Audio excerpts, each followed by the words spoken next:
Hi,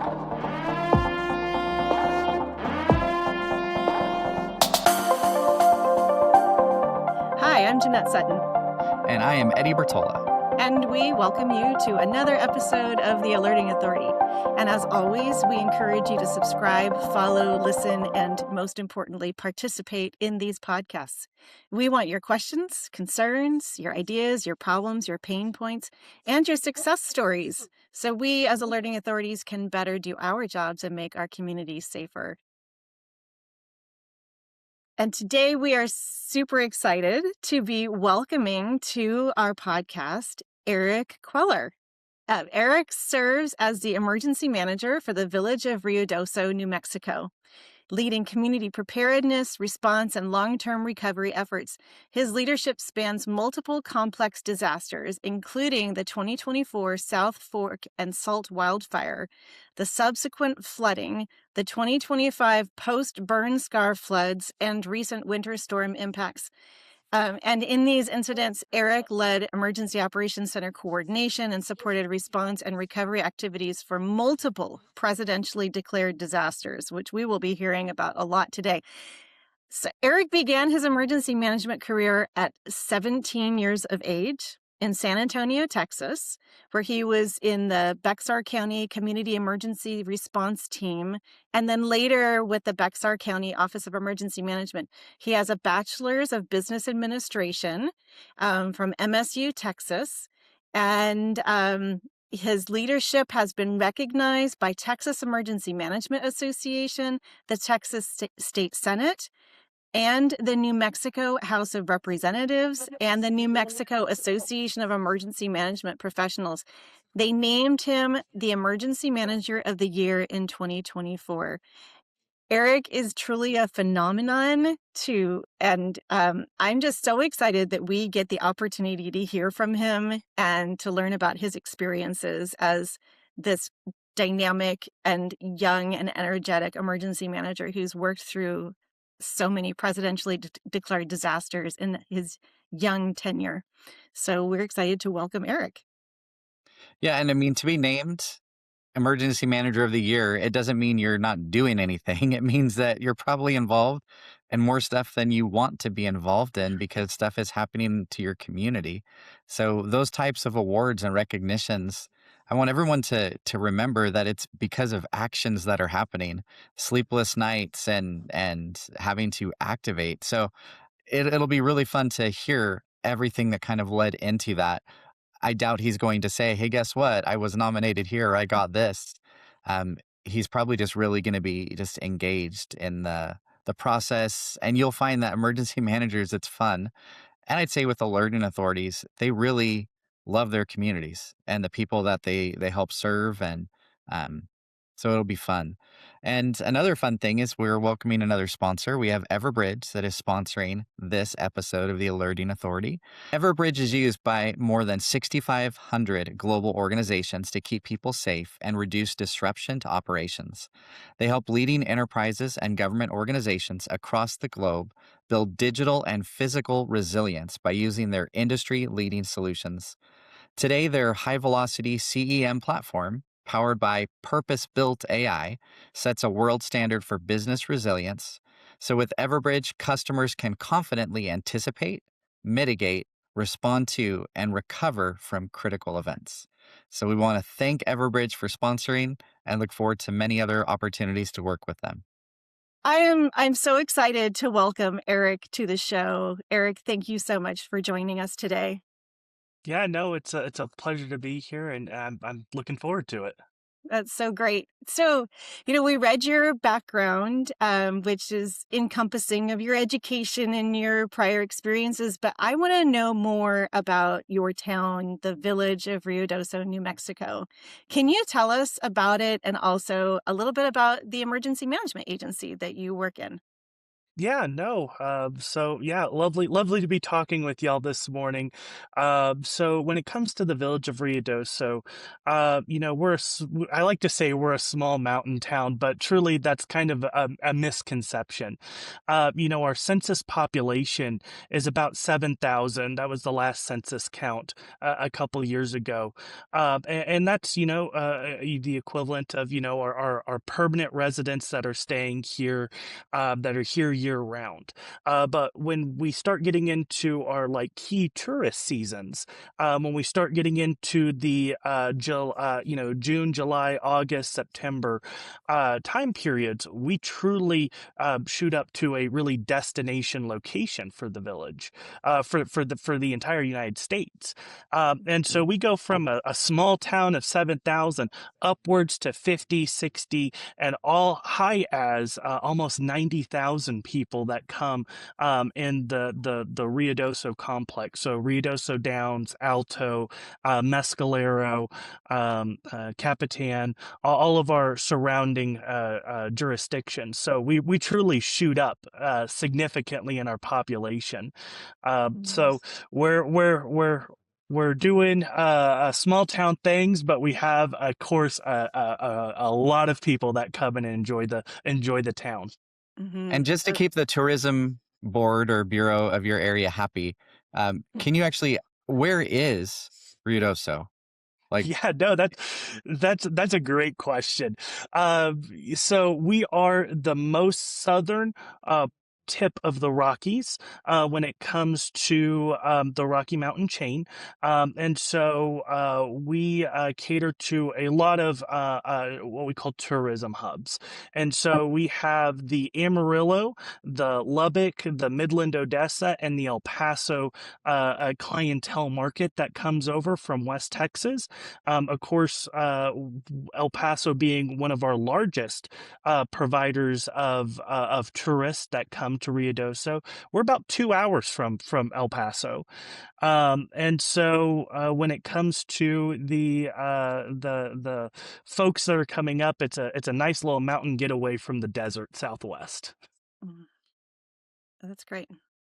I And love it. Now, you guys yes. are small, right, as Mm, permanent residents, big for tourism, but you're also pretty big for events that have happened. Being Yes. being small as an agency does not preclude you from dealing with pretty intense things. And one that I'd like to just talk about a little bit is the fires that were in 2024, the South Fork and South Creek fires or Salt Creek fires. Can you tell us a little bit about what that was and kind of your experience? Yeah, no. So kind of building upon the tourism industry, one of the other things that Ruidoso really is kind of in the thick of is our what we call the WUI, the Wildland-Urban Interface. And so it's when you have an urban setting really in the mountains. And so you have house, tree, and tree, or green belt where it's just all trees. And so when it comes to, the threat dynamics, looking at our THIRA, which is our threat hazard identification risk model, is our number one threat is wildfires, flooding, straight line wind events, pretty much anything and everything. We have the elevated threat of receiving here in Ruidoso. And my tagline that I've been using the last couple months now is I'm the emergency manager for the most disaster prone community in the desert Southwest. And that really came from a conversation I had with my National Weather Service partners, and we were running data. And we'll talk a little bit about later about how many flash flood warnings have been issued for the village of Ruidoso from the National Weather Service office. It's above 50, and it's definitely above 100.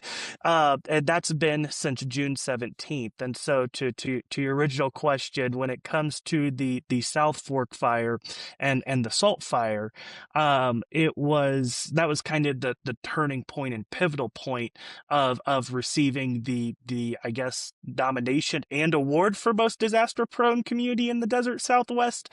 But it's truly been interesting. When it comes to the 17th of June was actually the date of the actual fire.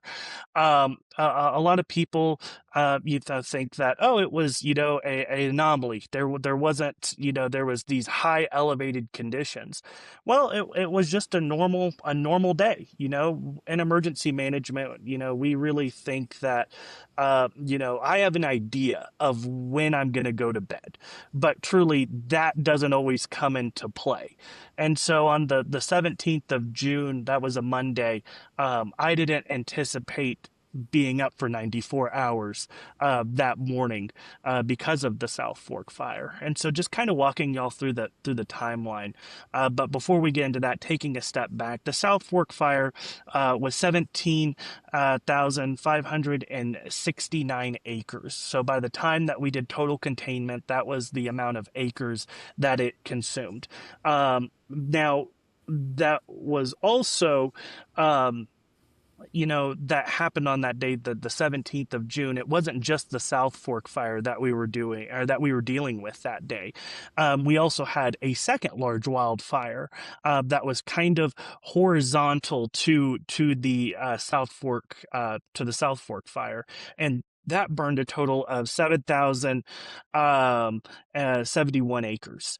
And so, again, you have these two large fires that are in the Wildland-Urban Interface. It just had conditions not to line up to a great situation.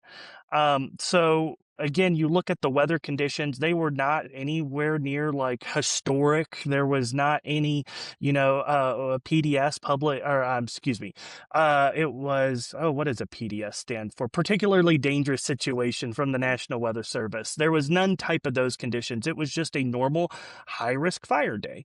And so when you start looking at the timeline, it really just started from one start, which is in the back of Upper Canyon. So just kind of orient y'all on the map. You have the north side of town, which is like going out towards Alto and Albuquerque. And then you have like Upper Canyon, and that's going really towards the west, and you really run into federal land. So you have our Mescalero Apache Reservation, that's right to the west of us, and then you have down to the south, which is like going to Cloudcroft and El Paso. The fire started at the end of Upper Canyon on the Mescalero Nation. It was 2 to 3 miles from the back of the jurisdictional line. So Mescalero really butts up against the village of Ruidoso. And so we got a call that morning where there was a fire that was detected, and BIA, Bureau of Indian Affairs, and Smoky Bear Hotshots were en route. We're lucky enough that we sit in the Lincoln National Forest, and we get federal assets. So we have a hotshot crew that's here. And it's an advanced wildland firefighting agency and organization. So they got dispatched out almost immediately once we got notification that there was a hot spot and there was a notification that there was a fire. So they went out in the morning. So that was around that 9-10 o'clock hour. About 10:30, we get a phone call in emergency management, and it really talked about Smoky Bear Hotshots are en route, and we're ordering air resources. Can we use your lake, which we have Grindstone Lake, as a dip point? For the helicopters to come get water to do fire suppression. So we were coordinating already at that moment an evacuation of the lake to start using it as a dip point. So I actually go out to Grindstone Lake to kind of facilitate the evacuation, kind of loop in with our public safety officials. I just remember this moment very vividly. I'm sitting in the cab of my work vehicle, my unit, and we're sitting there, and over the radio, I have the radio turned up, and it's the interagency dispatch, and they're talking with interagency dispatch, they being the Smoky Bear Hotshots. and they say that they're having to pull out due to fire intensity. And when you're in the Wildland-Urban Interface, you don't like to hear that on the radio. So we know that that was like a pivotal moment of this is going to go down in a hurry. The situation is not working out in our favor. So by then, I go ahead and issue initial a sit rep or situation report to our executive leadership and EOC staff.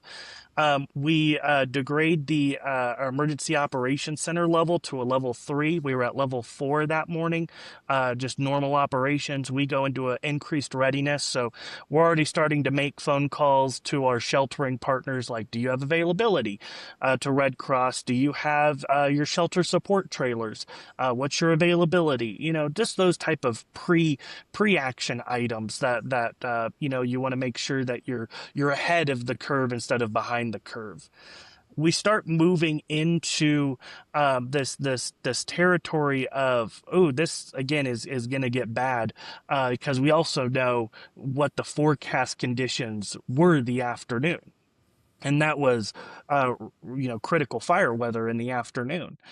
And so we go ahead and I go to level 3, and then almost immediately we go to a level 2, which is escalated response in the emergency operations center world, and high readiness. And we go ahead and recall our command and general staff. So law enforcement, fire, police, my planning section, logistics section, finance section chief. We all go to Village Hall to do an initial just ops briefing, like what is going on, what's happening. Then from there, it wasn't, you know, I would say 12 minutes since I got to Village Hall. I was waiting for all of the section chiefs to come in. I get a phone call from our neighbors in Mescalero, and they're really, you know, urging us to go ahead and issue a ready message, which is, you know, our wildfire evacuation message for Upper Canyon and Brady Canyon. And so I said, okay, executive leadership will be here. Can you just tell me? And they're just saying, you just need to do it. You just need to do it. You need to do it. So we're going, okay. We end up getting all of our command and operations staff, or our command and general staff together. We do like a 12-minute briefing. We issue a ready message for Upper Canyon. And then we immediately, once that emergency alert went out for Upper Canyon and Brady Canyon, we went to a level 1 activation, which is a maximum readiness emergency conditions. That's when you enact the emergency operations plan, you enact the continuity of operations. If you need to enact the continuity of government, that gives us the power to do all of those things. And at the same time, we're setting up our emergency operations center because we knew where this was going. So we moved forward, and we went from the Village Hall, and I just remember coming out of Village Hall. And then when I got to Village Hall, there was like this one little plume of smoke coming from the mountainside. And then you go into Village Hall, and then not even 25 minutes later, 30 minutes later, I walk out of Village Hall, and the entire mountainside is on fire. And that's when we knew that things were just, this was the worst case scenario. This was our worst of the worst case scenario that was playing out. So we end up leaving Village Hall, and we moved to Fire Station 1, which is where our emergency operations center was scripted at the time. That's where we met. That's where we trained. That's what it are in our plans. And it was considered a cold emergency operations center. So we had to move tables when we got there. We had to take stuff out of the bins. We had to set up the IT equipment. That took about 45 minutes to get everything up and operational before we could start, you know, really coordinating the response effort. So we get to Village Hall, and between the Village Hall and the Fire Station 1 Emergency Operations Center, I remember going down Paradise Canyon, and I was calling a few of my colleagues, and I was also making contact with the state to kind of tell them what's going on. And one of those, you know, kind of in the moment, like, we're going to skip some things and we're going to go ahead and call the state director, and let her really know what's going on. And so I remember giving her a shout, and she, immediately hanged up, and she texted me like, I'm in a meeting with the cab secretary, or can I call you back? And I'm like, nope, I need you to call me now. And we laugh about it today, because I was like, remember that time where I interrupted your meeting? And she was like, yeah, but it was for good reason. And so I remember her texting like, can I call you back? And I'm like, no, I need you to talk now. So she, picked up. And when you're trying to be discreet in a meeting, you're over there on the side, and I'm like, hey, it's about to get real in Ruidoso, so you should probably like get your staff together. I just went to a level 1 activation. We already have emergency alerts out. The community's preparing to start evacuating. And she goes, oh, let me put you on speaker. So she puts me on speaker with the cab secretary. And then I kind of give the quick, rundown of what's happening. And the call ends, and I don't call her back until about 48 hours later. Wow. And so during that time, she didn't know if we were still there, or if we weren't. Wow. So that was kind of the initial attack during the South Fork fire. Then we can go into the rest of it later, but that was how the morning perspired that morning.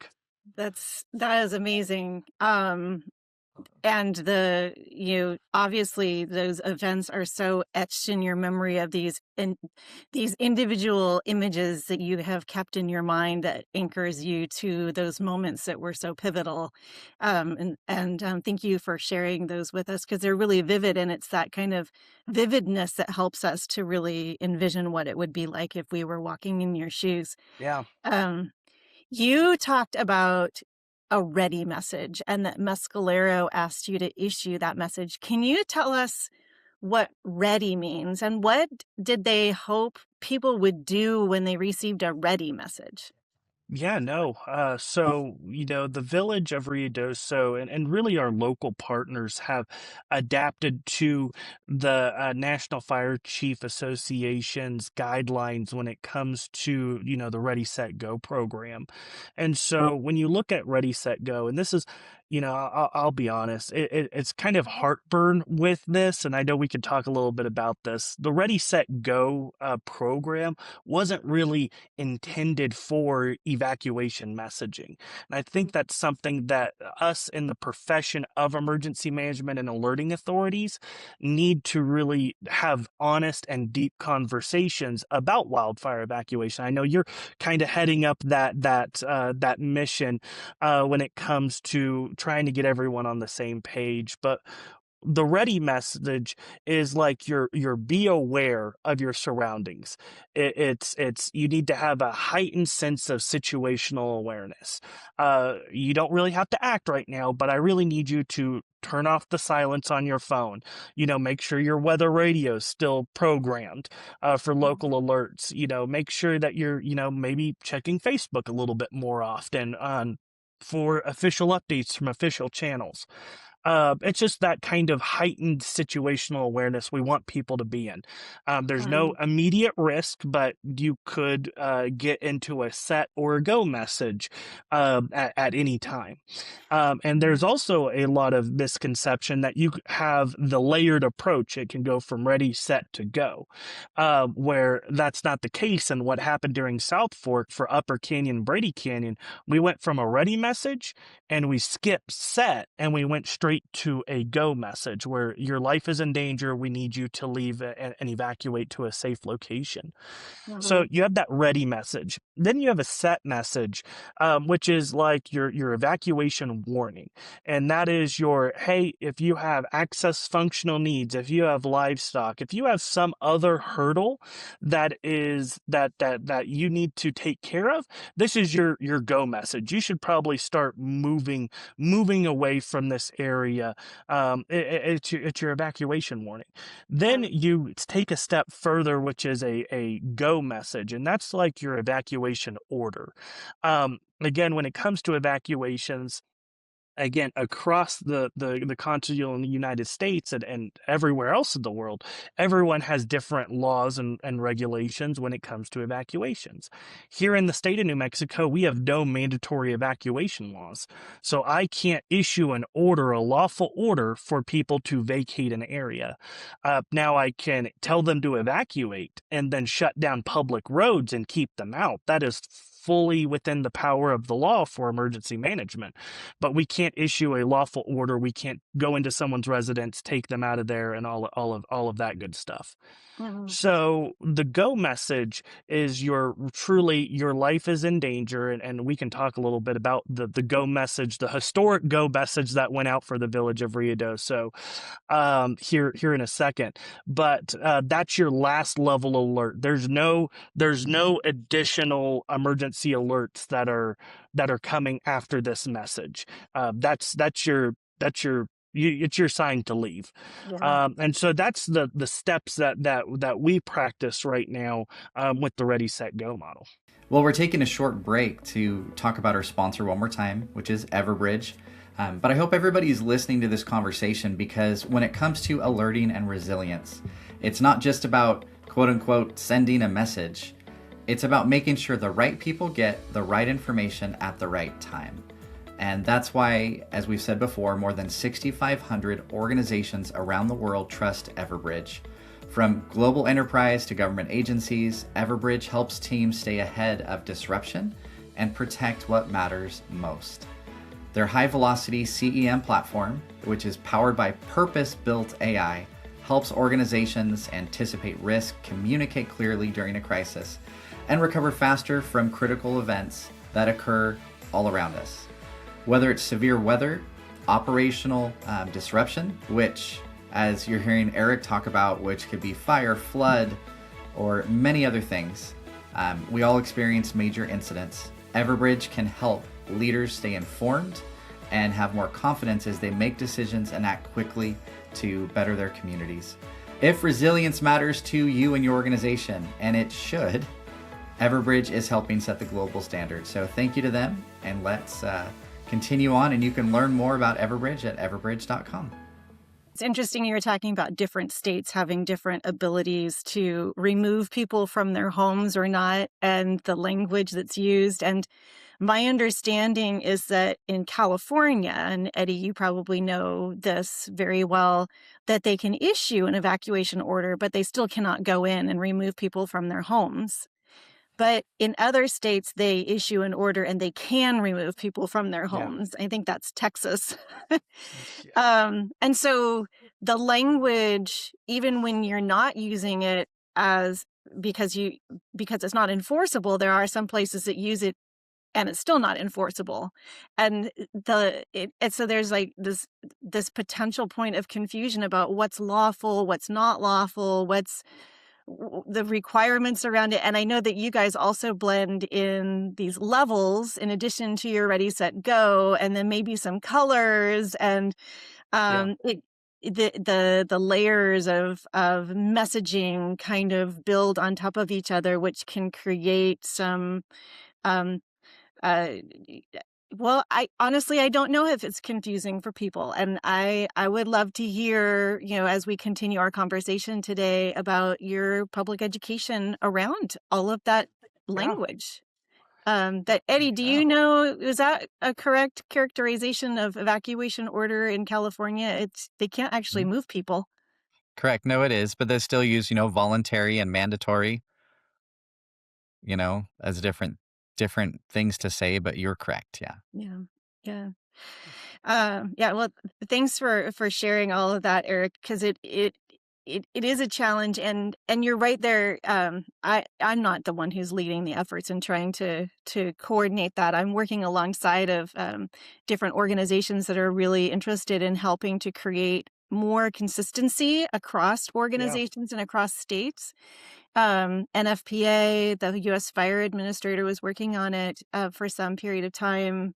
But we also know that individual states have adopted different approaches, which makes it really Yeah. hard to create that consistency from one place to the next. And so your historic Go Now message that you did issue was actually very motivating, regardless of what people might say about the language that was used. And I have it in front of me. It says, "Go now, do not attempt to gather belongings or protect your home, evacuate immediately." And that is a very significantly motivating message. Like, you have no time. It is Yeah. time to get out. Yeah, So, and when oh, go ahead. we do the sorry, when we did that emergency message and all of our emergency messages, we talked a little bit about how the ready set go, that's like an internal layer where we have like, this is your ready message, this is your set message, this is your go message. We're not including the ready set go in the emergency alerts themselves. And so it won't say like, Upper Canyon, you're on a ready status, because of our tourists, they don't know what a ready status is, but we have a specific language that really assimilate with a ready message or a set message or a go message. So just wanted to throw that in there. Well, that's an important distinction, because there are some states that do use ready status, set status, and go status. And so they've adopted the language to new ways of communicating severity levels. Yeah, And it creates some interesting questions about how do we communicate this so that it's super plain and clear to people. Like, when you have 90,000 tourists coming through your community, like, you got to yeah, be clear. No, and that's where I am not a big fan of exactly what Jeanette said, right? You have to take care of that dynamic population. And so if you aren't giving them clear guidance, that if it's your first day, whether you're visiting Mescalero or another portion of that infrastructure in that area where you live, you yeah, need to have that same ability to understand and follow that message so that you can protect yourself. Mm. Um, Now, we keep talking about the message. How did you send the message? Did you use different channels, like dissemination methods? Were you one and done, or did you try different things? yeah. No. So when it comes to Ruidoso, and I know that there's a organization out there, I can't remember who, but they're really emphasizing, the redundancy save lives, layers save lives, and we've taken that approach with Ruidoso emergency management, in the village of Ruidoso. Is we understand technology fails, and so having redundancy when it comes to alerting mechanisms. And so the day of the South Fork fire and the Salt fire, the alerting systems that we were using, of course, our big one is the IPAWS, the Integrated Public Alert Warning System. We were sending EAS messages. We were the emergency alert system through normal traditional media, your radio and television. Then, of course, the big one that I think contributed a lot to people taking that go message seriously was our WEA, wireless emergency alerts. And then our NOAA weather radios. We utilized the IPAWS system pretty significantly the day of the fire. Um, we also took a step back, and we also have our opt-in system, our Call Me Ruidoso system that allows folks to sign up, and get emergency alerts through, text message, email, phone calls. It allows you, I think you can still sign up and get fax messages from the alert system. And so we utilized that. That was also in play during the 17th of June. And then we also took a step further, is, with technology fails, we still have the duty to spread emergency alerts. And so you get out of the realm of technology, and you go to the most basic way of alerting the public, which is going door to door. And so this actually was an after action of the McBride fire. And I've talked about the Wildland-Urban Interface for Ruidoso. We historically have just been a fire prone community. And so 2 years before the South Fork fire, we had the McBride fire. Well, after the McBride fire, the village understood that emergency alerting is important.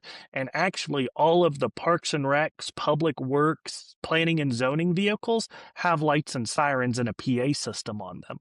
And so that's one of the best practices that we have, in our toolbox of alerting is we have a plethora. We have a fleet of vehicles that can be utilized for evacuations going up and down these evacuation routes to let people know that there's a immediate threat coming.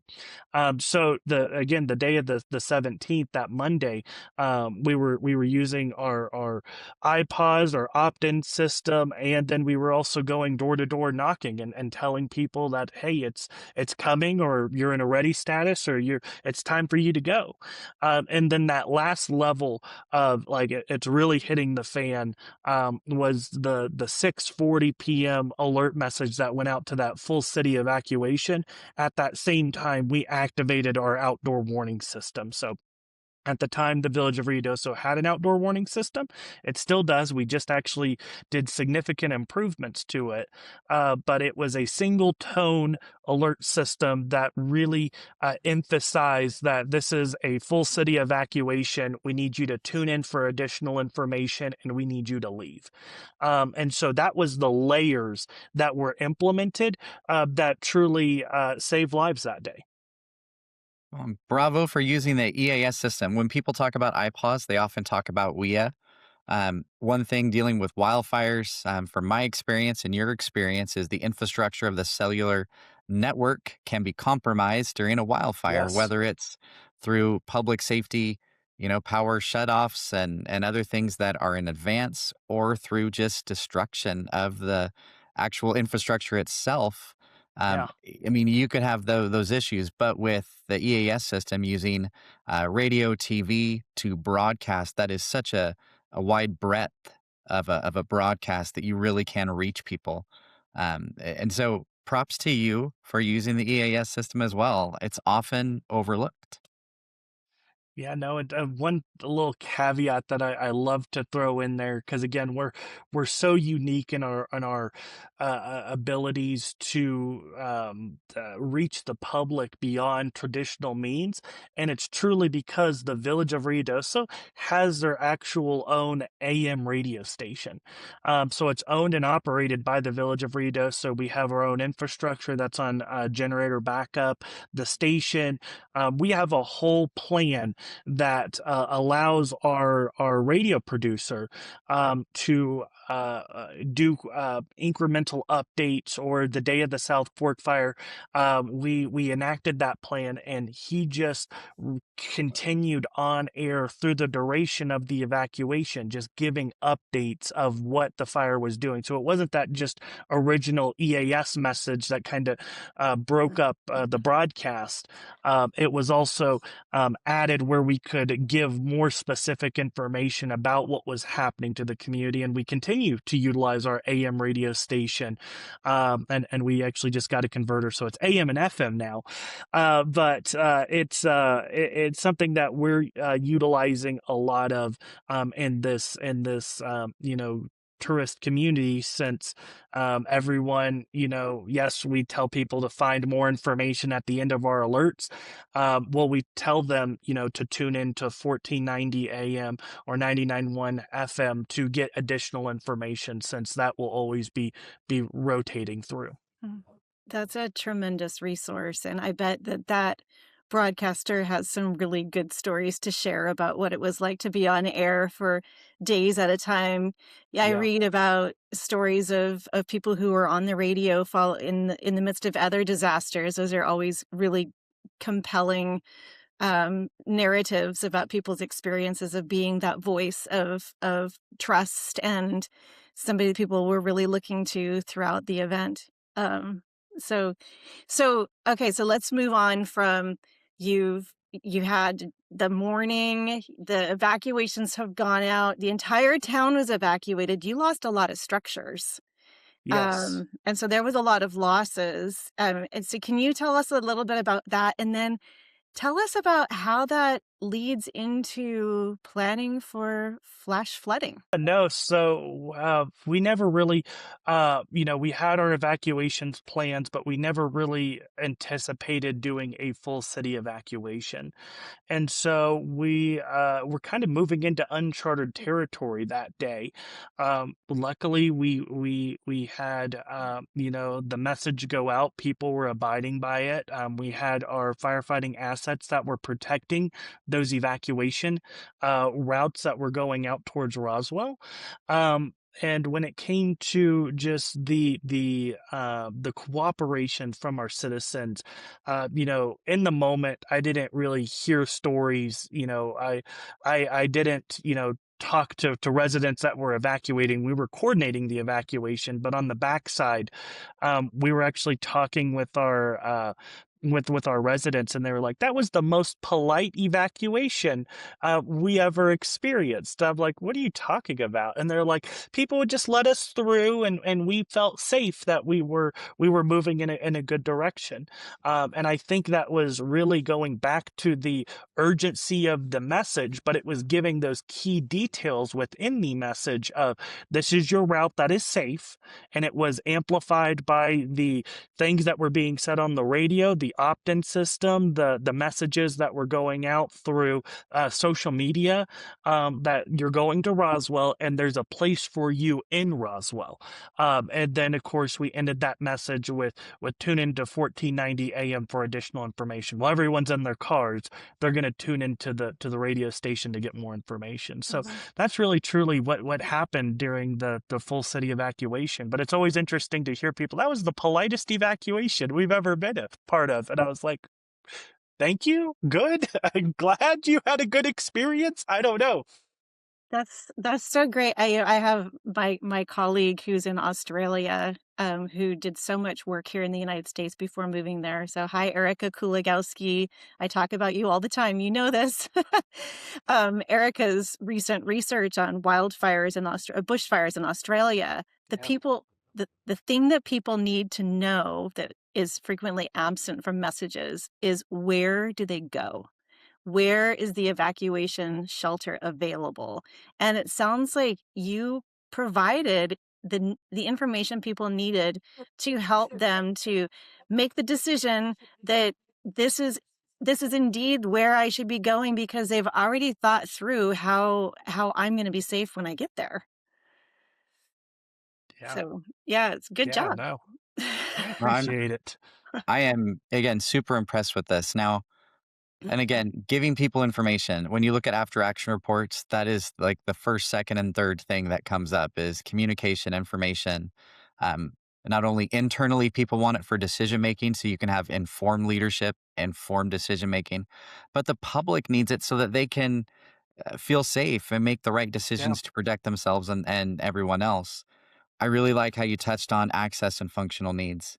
That's something that we have talked a lot about, and that wasn't prompted by us. That was something that you had thought in advance about, which, again, kudos for it. I think one key thing, and I know we're going to end here in just a second, is you don't have a staff of 15 people, right, for No. emergency management. So can you briefly hit, because I think there are people who listen, and I know Jeannette and I have worked with individuals that are in a similar situation where they feel so absolutely overwhelmed, because I'm not going to give your story away, but in a similar situation. Yeah, no, it's unique, and when you really take a step back and you look at most of the United States and you look at those EM programs, they're usually one-person offices, two people. It's the metropolitan areas or those larger jurisdictions, those larger counties, that have the luxury of having two, three, four emergency management, staff members. And so when it comes to the village of Ruidoso, since the start of me working for the village, I've been a one-person office. And so I went through 2 presidential disaster declarations with a staff of myself. Of course, it was augmented by my incredible village staff that are cross-trained in certain functions. So we can get into the incident command system and planning section chiefs and logistics and finance and operations and all of that. But we've taken this sense of shared purpose. Emergency management just doesn't rely on the emergency management division of the organization. It's a cross-disciplinary sector that is shared between all departments, because you could be called to fill a incident command role if you need to. And so with that said, I am so excited. I do have a deputy emergency manager. He started December 1st. And so he has made my life a lot easier. I will tell you that. So I'll definitely give Lyd Weir a shout out. He's our new deputy emergency manager, but he's been doing great. He allows the actual preparedness planning to continue. I know before the show we were a little talking about, my work tends to get done in the off hours of the workday because we do all of these meetings. We go to interagency recovery meetings, we go to preparedness meetings, local emergency planning committee meetings. That's ultimately my job as an emergency manager, is to make sure we're fostering communications and relationships. My biggest tool in my toolbox is my Rolodex of contacts. And you have to do that with meeting. I'll do a terrible joke as we end this. Is OEM stands for Office of Emergency Management, but it also stands for Office of Excessive Meetings. And so we're all about the meetings. But as a one-person office for so long, you really prioritize what you really need during the fight. And I think if I had to amplify the message that both of you are already doing great at, is emergency alerts will save you the headache in the back end if you just sit there and pre-script your wording and your messaging. During the 17th of June, when we started issuing those evacuation orders, our alert system that we use already had that information pre-populated into it. I just had to change the road names in the evacuation center, and then we were off. We weren't sitting there trying to think of what needs to go in this message. It was already pre-scripted, and that saved times and that saved lives.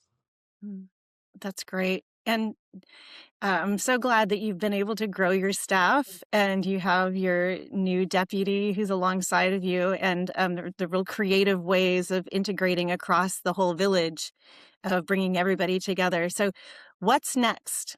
You've got monsoon season, you've got tourists getting ready to come and spend their summer with you. Yeah. How are you preparing to communicate as these other events happen? And we'll wrap up there. Yeah, no, it's a great question. It's something that's sitting in the back part of my mind right now. And when we start looking at fires, it goes hand in hand with floods. And so the South Fork fire, by day 3, we were already flooding, and that led to the flooding of 2024. And so we flooded. We had 13 flash flood emergencies that were issued during the July 24 season. 25, we had our big one July 8th. That again is all due to the post-burn scar environment. And there was only one flash flood emergency that was issued, which was July 8th. But there was actually 28 flash flood warnings that were issued by the Albuquerque National Weather Service office for 2025. And so it goes to this bigger issue of, after the fires comes the flooding. And it's not just immediately after the fires. In our case, it was, but it was years to come. And so to your question, what are we doing? We know that we're still in the thick of flooding, and we're going to flood for the next 7 to 10 years, like what we saw on July 8th and what we saw the previous year. And it's due just to the burn scars. It's the soil is hydrophobic. It does not absorb any water. And then we have the monsoon season that just brings in that tropical moisture, and we could see up to 3 inches of rain in a day. And really, truly, and what people don't understand when it comes to burn scars, I start flooding with 1 inch of rain within 15 minutes. And that's just something that a lot of people have a hard time grasping. So what are we doing to combat the false sense of reality, the disaster fatigue, all of the things that we're doing? We're actually here in the next couple of weeks, we're doing a couple of tabletop exercises. And then before monsoon season, we're doing a functional exercise related to post-burn scar flooding. We're taking it a bit further. We're informing the public. We're, talking the difference between what a watch, warning, and emergency is. We're looking at, having flood awareness workshops. And then we actually have incredible buy-in with our private partners. So we have our Ruidoso Midtown Association and our Ruidoso Chamber of Commerce that is really helping push our narrative of preparedness in the community. So when you go into shops, when you go into public restrooms, on the back side of the stall door, you have sign-up links for emergency alerts, and also talks to you about the difference between a watch, warning, and emergency is, and those safe locations that you can go to. And then the last thing that we're really pushing out, and I can't take credit for this. I have an amazing staff here within the village of Ruidoso, and they're really thinking outside the box. Is Crisanti. She's my short-term rental admin, and she actually came to me between the South Fork and the July 8th flooding event in 25 and said, what if we wrote into our code and ordinances that required all of our short-term rentals, so Airbnbs, all of those Verbos, all of those short-term rentals, what if we required them, just like they're required to have a first aid kit, a smoke detector, a fire extinguisher, what if we added a section and a clause in there that made them have a NOAA weather radio? And so now we have NOAA weather radios that are required in all of our short-term rentals. And that program has gone over really well.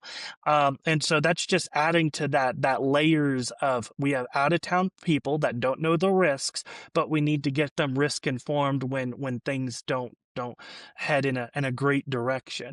And so those are the things that we're thinking outside of the box on when it comes to keeping our both our static population, our permanent residents, but also our visitors safe.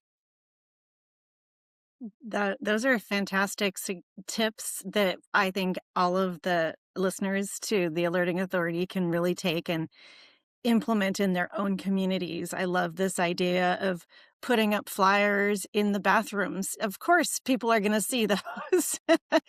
And the radios, you're partnering with your small business owners, the owners of properties, how they become part of the solution and immediately connecting with their visitors and tourists. So well done. Those are great suggestions on how to increase knowledge and awareness.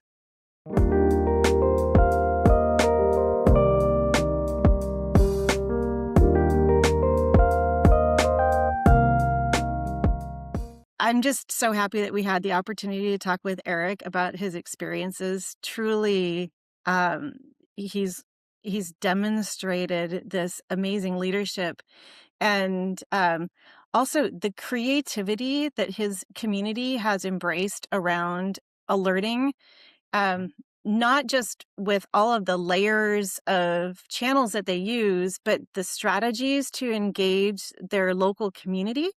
And thinking beyond just those who are the residents, but building strategies to reach all of those people who come into their communities with the NOAA weather radios and the back of the toilet stall signs and QR codes. And I loved that their AM FM radio is so visible and utilized in the community. What a treasured resource that must be when there's significant events happening. Well, I mean, a lot of communities have short-term rental or short-term tenants, and it's that dynamic population. This is one of the best strategies that I have heard that they're using it, and it's not a liability. It's, hey, welcome. We want you to be here. We want you to feel safe, and we're putting ordinances and things in place so that you're better prepared and you are safer. And I was just like, yes, like everything he was saying, dealing with it at policy level, and making those recommendations and getting it all approved, having those stakeholders involved be on the same page, and now it's enacted. And so I just think that's a fantastic solution. So again, and I'm sure in post, when this is all done and you guys are watching this on YouTube, I'm hoping our producer, which I'm sure he will, especially after this, put those radio stations on there. Um, I just think that's just a wonderful resource. So good job. And for every time we said Ruidoso incorrectly, I apologize. I promise I practiced and I did my best. It's another, I tell you, Jeanette, everybody we talk to is another place in the United States I'd love to visit. Oh, yeah. I would love to go and see this place. It sounds really beautiful. And having lived at the foot of the Rocky Mountains for 17 years in the Boulder County and then down in Colorado Springs, I just love that part of the country. It's beautiful. So I can imagine being down in New Mexico. It must be just stunning. And for anybody else who wants to learn more or wants help, what can we offer them? This was something we were talking with Eric about before we started our recording, and he touched on it a little bit at the end. He gets his, put in air quotes, his work done between the hours of 6 p.m. and 11 p.m. Because like so many other really busy emergency managers, carving out the time to focus on things like your alerts and your warnings so that you have your templates done ahead of time, or it's really hard to find the time. And that is where we can help, and where we have been helping communities across the country. The Alerting Authority provides trainings. We can help with auditing messages to look for the jargon that might be present in your messages that prevents your local community from understanding what you're trying to communicate really clearly. We can help with template assistance, policy assistance, helping your community to get on the same page. And, one of the things that we're offering in March and we'll be doing again coming this summer is the Warning Boot Camp. Yeah. Carving out 1 week, 2 hours a day to work together in an online setting to build out your templates. You owe it to yourself and you owe it to your community to put in the time and effort to get this done. Putting in 10 hours of committed work time to getting your most critical alerts written and into your alerting system will save time. Not only does it save time, it literally saves lives.